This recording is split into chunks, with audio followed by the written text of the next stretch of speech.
You can live stream like this, or like this, or like this. And in today's video, I'll show you how you can do this too. Let's go! Hi there, my lovelies. It's your girl Debo back with another video, and welcome back to my channel. For those of you who are new here, hello! I talk about what it takes to be a professional vocalist with vocal tips, clips from my own performances, and opinion videos just like this one. Take a moment to tap that like button, subscribe to my channel, and hit that bell so you'll know exactly when I upload all of this.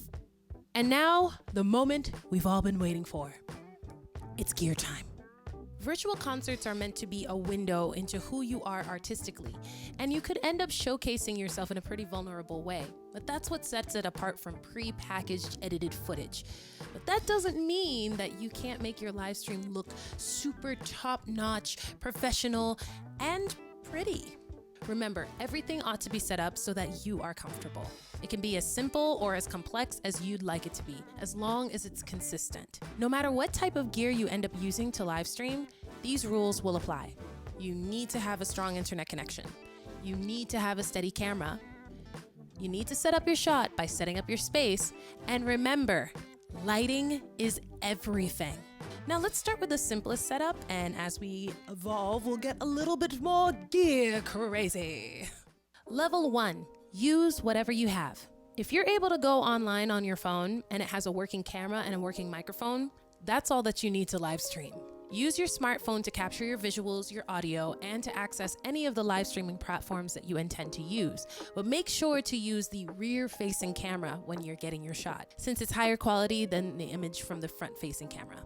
And like I said before, you need to make sure that your visuals are steady. So use a tripod or a stack of books to keep your phone as steady and level as possible. Get a clip like this one so you can attach your phone to a tripod. Or if you have a bunch of mic stands around, you can use this handy attachment to get your smartphone onto a mic stand. For lighting, if you want to keep it simple, daylight is an amazing free source of light. So film your live stream near a window to get that nice and even wash of light. this is going to be my light source, and this is going to be the amplifier so that I can project out. So I'm going to have my camera set up probably around here. If you're filming at night or you aren't close to a window, make sure that you have a powerful enough light source so that you're fully lit. And make sure that it's in front of you instead of directly above you or behind you to minimize any harsh shadows that the light can create.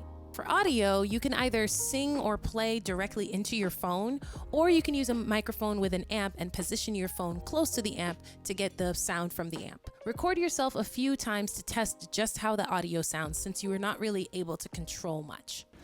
La la la la.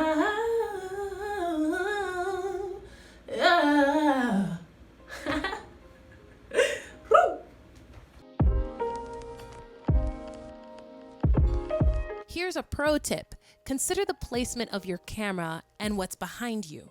Clean things up, get unnecessary things out of the frame, and center the video on you. This is an instant fix that makes things look so much more professional.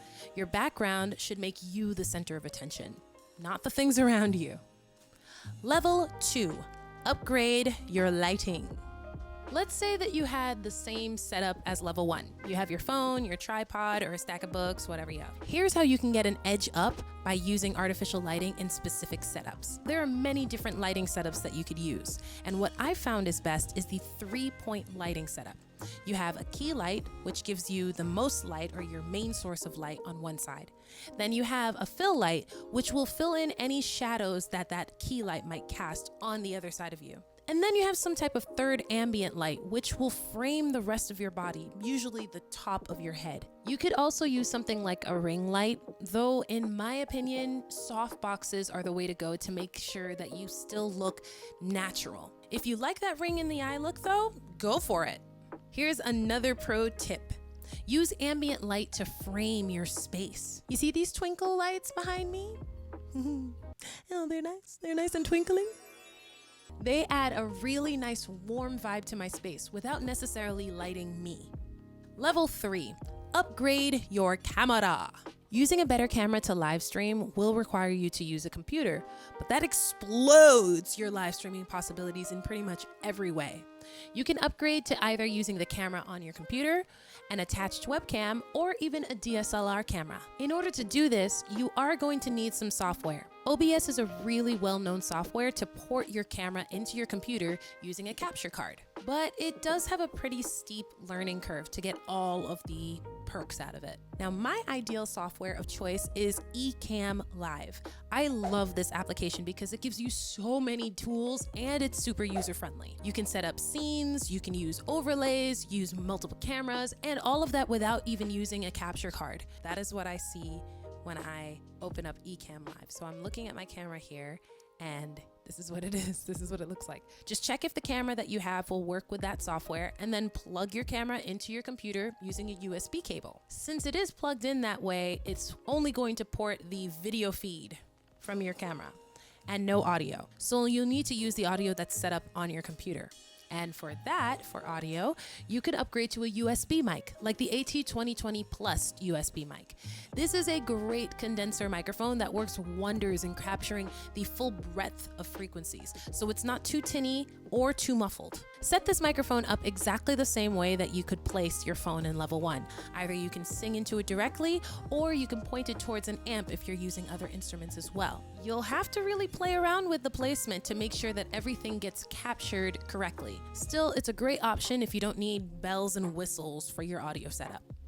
Speaking of, level 4, time to upgrade your audio. Use an audio interface. I consider this mandatory to have in every musician's toolkit. An audio interface is a tool that you can use to plug in pretty much any type of instrument or microphone into your computer. Usually you use audio interfaces to plug into digital audio workstations like Logic or Pro Tools to record yourself. In the case of live streaming, you can utilize it as your mixer. I use the Focusrite Scarlett 2i2 and I swear by it. It's a great audio interface. You'll have to figure out how many channels you want depending on how many instruments you have. Do you need one channel for just your microphone, or 2 channels if you want to plug in a mic and a guitar or a keyboard or a separate track? Or maybe you need even more channels. However many you might have, each channel can be manipulated and controlled separately. And if you really want to go the distance with vocals, consider using an effects pedal. I have the TC Helicon Voice Live Touch 2, but there are so many different voice pedals that you can use. So you simply plug your microphone into the pedal, and then you port the pedal into the audio interface, and there you go. That way you have access to things like reverb, delay, harmonizers, or anything else that your pedal could provide to you in an analog format. That means you don't have to open up a separate application just to get those vocal effects. Yeah. Let's say that I wanted harmony. I especially love doing this one. Ow. So no matter what you plug in, you have all of these various things that are in your audio interface, and that can be ported directly into Ecamm Live or OBS to make sure that you have not only the most optimal, but also the most controllable audio quality. As for microphones, I personally prefer using dynamic microphones for live performances, so I stick with my Shure SM Beta 58A. It's tried and true, and it's amazing for warm vocals. This bad boy right here. Level 5, time to add maximum artistic flair to your virtual concert. This is where you can have a lot of fun in elevating the mood for your live stream. Consider how you can use color in your setup to make people feel a certain way. Color gels are super cheap and amazingly effective at creating a vibe. Just stick them on to any artificial light source that you're using, and presto, instant vibe. Also, consider using props in your live stream setup. They don't necessarily need to be huge bells and whistles, but it does make a huge difference between you being a musician who curates only what your audience hears and an artist that curates what they hear, what they see, and how they feel. Like this teapot. I like this teapot. And there might not be any tea in it, but it gives me a sense of relaxation when I look at it. Or this lovely panda. I love this panda. And I think other people will like this panda as well.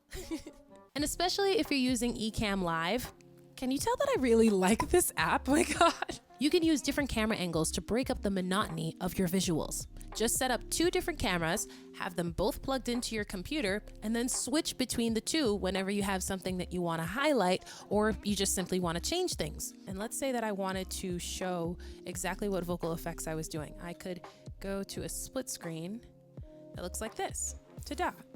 By these powers combined, you'll have an optimal live stream.